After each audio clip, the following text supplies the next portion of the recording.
صباح الفل أو مساء الفل حسب الوقت اللي بتتفرجوا فيه. أهلا بيكم في فيديو جديد من بوب توتس. النهاردة هنعرف إيه هي نظريات الألوان، وفي آخر الفيديو هتعرفوا طرق تسهل عليكم اختيار الألوان. ولو حابين تعرفوا أكتر عن تاريخ الألوان وتأثيرها السيكولوجي هتلاقوا اللينكات للفيديوهات دي في الديسكريبشن. يلا بينا.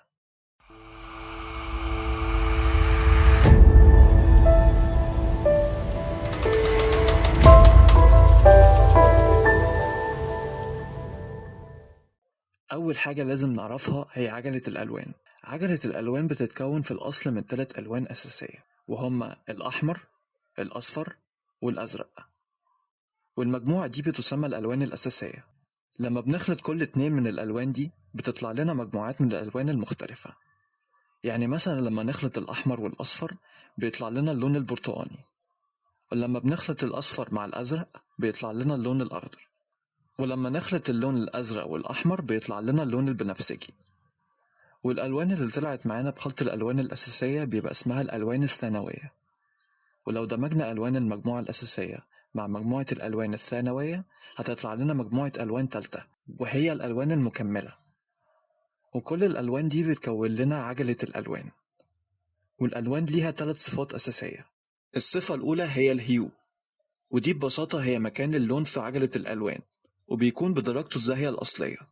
عجلة الألوان فيها 12 لون، لكن كمان نقدر نستخدم الألوان المتفاوتة بينهم وبين بعض. الصفة التانية هي الساتوريشن، ودي بنعرف منها قد ايه اللون زاهي أو باهت. الصفة التالتة هي الفاليو، ودي بنعرف منها قد ايه اللون ده فاتح أو غامق. لما نجمع كل الصفات دي مع بعضها هنلاقي نفسنا قدام كم كبير جدا من الألوان. ودلوقتي هنعرف ايه هي نظريات الألوان علشان نقدر نستخدم الألوان دي مع بعضها، وهيبقى فيها أمثلة تشرحها.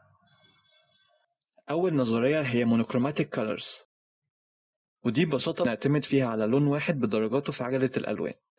يعني ممكن نستخدم باليتة ألوان مكونة من لون واحد بدرجاته الفاتحة والغامقة. والنظرية دي بتخلي شكل الديزاين مميز جدا، لأنها بتعمل كونترست وبتخلي الإليمنتس متحددة أكتر وواضحة للعين، زي ما هو واضح في الصورة اللي قدامنا دي. قادرين نشوف كل جزء من الوردة بوضوح وألوانها مش مزعجة للعين. تاني نظرية هي analogous colors، وده معناه إننا هنستخدم الألوان اللي جنب بعضها في عجلة الألوان.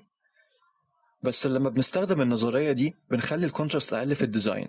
زي ما احنا شايفين في الصورة اللي قدامنا هنلاحظ إن ألوانها مش مريحة للعين، ومش سهل إننا نحدد تفاصيلها أو نعرف إحنا المفروض نركز على أي جزء فيها أكتر. تالت نظرية هي complementary colors، ودي بتعتمد على اللون واللون المقابل ليه في عجلة الألوان.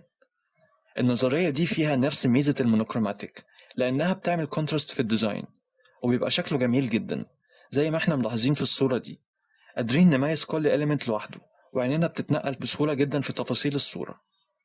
وأنا عن نفسي بحب أستخدم النظرية دي جدا، لأني بحب أدمج الألوان الدافية مع الألوان الباردة.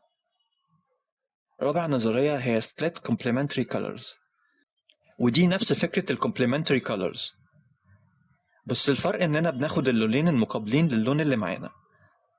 وزي ما احنا شايفين في الصورة قدامنا هنلاحظ إنها بتفتقر للكونتراست، وألوانها مشتتة ومزعجة جدا لأنها مش متناسقة مع بعضها. في نظريات تانية بس أنا حبيت أركز على دول أكتر لأن شكلهم بروفيشنال وهيفيدوكم في الديزاينز اللي بتعملوها. ودلوقتي هنعرف إزاي نقدر نستخدم النظريات دي. أول طريقة هي من برنامج أدوبي إليستريتور، وبالتحديد في بانل اسمها Color Guide.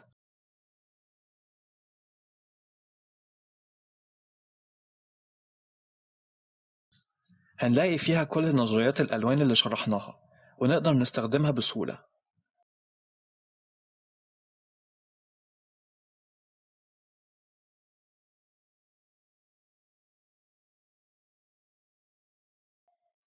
تاني طريقة هي ويب سايت اسمه Color، وده بالمناسبة تبع شركة أدوبي برضو.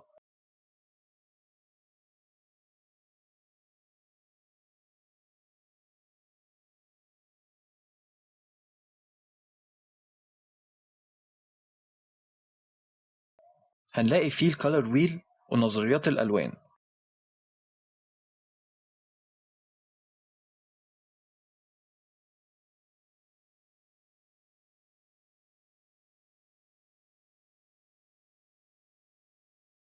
وموجود تحت كل لون الهكس كود بتاعه، وممكن ناخد الكود ده كوبي ونستخدمه جوه البرنامج، أو إننا نبقى عاملين أكاونت على أدوبي، وبكده هنقدر نسيف باليتة الألوان اللي عملناها بإننا ندوس زرار سيف، وهندوس على المسج اللي طلعت لنا تحت دي هتودينا على اللايبراري بتاعتنا،